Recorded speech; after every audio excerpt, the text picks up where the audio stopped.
அஸ்ஸலாமு அலைக்கும். உணவு தட்டில் இன்னைக்கு ஈவினிங் டீ பிரேக்குக்கு ஒரு சிம்பிளான கேக்கு ஓவனே இல்லாமல் எப்படி பண்ணுறதுங்கிறத பார்க்கலாம். இதுக்கு 300 கிராம் மைதா, 250 கிராம் சீனி, 50 கிராம் பட்டர், 4 முட்டை, ஒரு 70 மில்லி ஆயில், உங்களுக்கு வேண்டிய எசன்ஸ், அப்புறம் பேக்கிங் பவுடர் எடுத்திருக்கேன். இதுக்கு முன்னாடியே நம்ம ஒரு குக்கரை ஒன்றுமே போடாமல் ப்ரீஹீட் பண்ணிக்கணும். சிம்மில் வச்சு அடுப்பில் உள்ளக்க ஒரு ஸ்டாண்ட் மட்டும் வச்சு கேஸ்கெட் போடாமல் வெயிட் போடாமல் ப்ரீஹீட் பண்ணிங்க. திரித்து வச்ச சீனியும் முட்டையும் பிளெண்டரில் கொடுத்து பீட் பண்ணிக்கலாம்.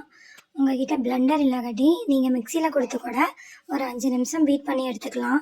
இது ஃப்ளஃபி ஆகணுங்கிற அவசியம் இல்லை. ஜஸ்ட்டு நல்லா சுகர் கரைஞ்சாவே போதும். நான் இதுக்கு பனானா எசன்ஸ் தான் ஊற்றுறேன்.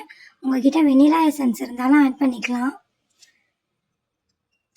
இந்த டைமில் நம்ம எடுத்து வச்சுருந்த அந்த பட்டரையும் ஆட் பண்ணிக்கலாம். பட்டர் ரூம் டெம்பரேச்சரில் தான் இருக்கணும். பட்டரு, முட்டை, சீனி எல்லாம் நல்லா மிக்ஸ் ஆனதுக்கப்புறம் நம்ம ஆயில் ஆட் பண்ணிக்கணும். ஆயிலும் நல்லா மிக்ஸ் ஆகி நிறையா வரும். ரொம்ப ஃப்ளஃபியாக இருக்காது. இது நார்மலாக நிறையா தான் இருக்கும். அந்த டைமில் நம்ம ஆஃப் பண்ணிவிட்டு நம்ம ட்ரை இன்க்ரீடியன்ட்ஸை அதில் சளிச்சு விட்டுக்கலாம்.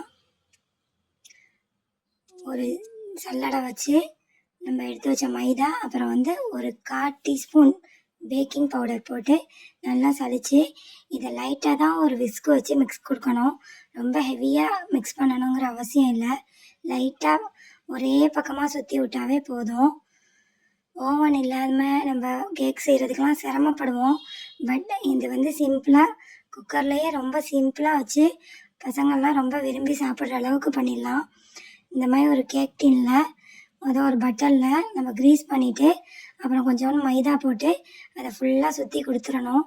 இது உங்களுக்கு கேக்கு டின்னில் ஒட்டாமல் வர்றதுக்கு ஒரு ஹெல்ப்பாக இருக்கும். நம்ம குக்கரும் அங்கே ப்ரீஹீட் ஆகிட்டுருக்கு. நம்ம செஞ்சுருக்கிற அந்த போர்ஷன் மாவு 2ஆக டிவைட் பண்ணிக்கலாம். 2 கேக் செய்கிறதுக்கு இது நம்மளுக்கு போதுமானதாக இருக்கும்.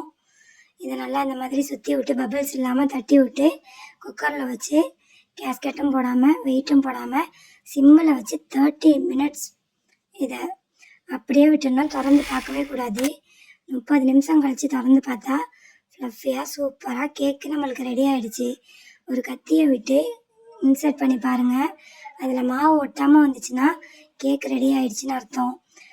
ஆறுனதுக்கப்புறம் சைடையெல்லாம் லூஸ் பண்ணி விட்டுட்டு அப்சைட் டவுனாக கவுத்துனா நம்மளுடைய கேக்கு நமக்கு கிடச்சிரும். பசங்கள்லாம் ரொம்ப விரும்பி சாப்பிடுவாங்க. ஸ்கூலுக்கு நம்ம ஸ்நாக்ஸாக வச்சு விடலாம். ஒரு ஈவினிங் டைமில் கெஸ்ட்டு கூட வைக்கலாம். ரொம்ப சிம்பிளானது. ட்ரை பண்ணி பார்த்துட்டு கமெண்ட் பண்ணுங்கள். பாருங்கள் எவ்வளோ ஒரு ஃப்ளஃபியாக இருக்குதுன்னு. இது நம்ம ஆன்லைனில் ஆர்டருக்கு பண்ண கேக் டின் தான். இது பெருசுலேயும் நடுத்தரமானதுலேயும் நம்ம கொடுத்த மாவுக்கு 2 போர்ஷனாக என்னால் செய்ய முடிஞ்சிச்சு. உங்களுக்கு வேண்டிய நட்ஸ் கார்னிஷ் பண்ணி கூட நீங்கள் செஞ்சுக்கலாம்.